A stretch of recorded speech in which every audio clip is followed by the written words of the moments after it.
Bona tarda, Nou Barris.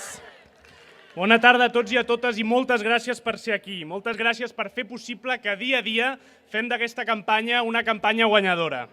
Queda només una setmana, queda l'esprint final per fer possible lo impossible, per fer que Catalunya sigui de la seva gent. Mireu, el que passa en aquest país no és que tinguem problemes als que no ens hi haguem enfrontat abans.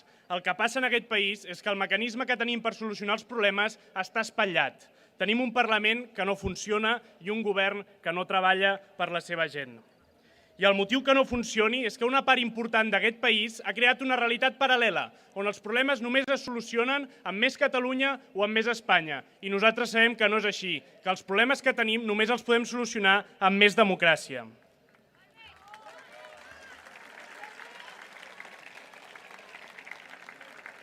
I en aquest univers paral·lel, els problemes es magnifiquen i les solucions es simplifiquen, i és per això que no funcionen.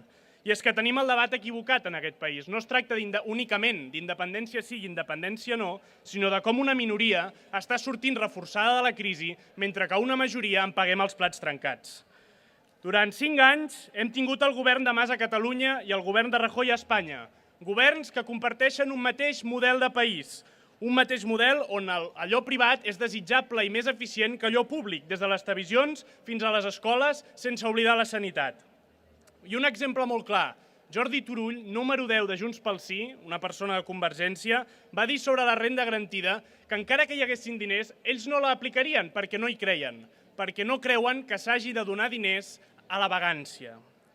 Per què és que quan nosaltres reclamem que es compleixin els drets, en aquest cas els drets humans, ens diuen que demanem massa i que no hi ha diners a la caixa, però quan ells han de rescatar els bancs i les empreses ens diuen «és lo que hay». Per què?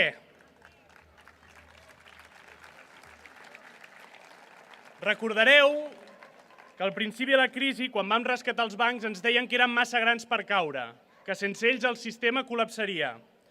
Ens deien que aquests mateixos bancs són els que tenen els nassos de dir a qui hem de votar.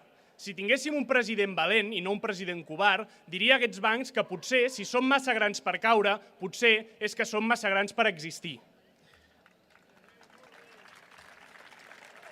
I és que durant aquests 5 anys ens han fet passar gat per llebre.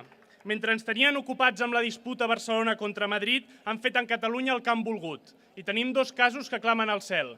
El primer, la privatització de Tabasa, una empresa pública que gestionava carreteres i ho feia amb beneficis. La van vendre al sector privat i aquest sector privat la va revendre a una altra empresa pel doble.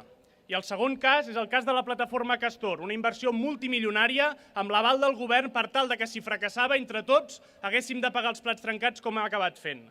I és que si alguna cosa hem après d'aquesta crisi és que no podem deixar, no els podem permetre que segueixin privatitzant les pèrdues i socialitzant els beneficis.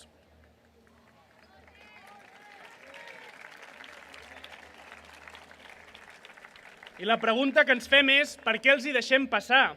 Per què els deixem que ens robin allò que és nostre, allò que hem lluitat tant per aconseguir?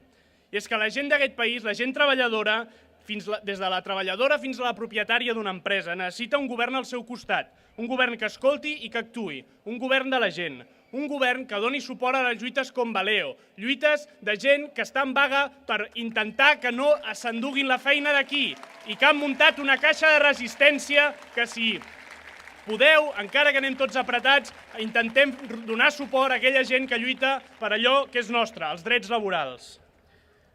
És que ens deien que amb la proposta no n'hi havia prou, que amb la protesta no ens hi havien prou. Ens deien que no seríem capaços de guanyar unes eleccions, però el 24 de maig els vam demostrar en aquesta mateixa plaça que sí que es pot. I que el sí que es pot no és només una actitud, és allò que permet fer possible lo impossible. A Barcelona els hi hem plantat cara i els hem demostrat que sí que es poden superar les fronteres i acollir els refugiats, que sí que es poden parar els desnonaments i multar els bancs que tenen els pisos buits, que sí que es poden garantir 3 àpats al dia, que sí que es poden aturar les privatitzacions de les escoles bressol, que sí que es pot governar d'una altra manera, perquè allà on faltava voluntat política han arribat les forces del canvi.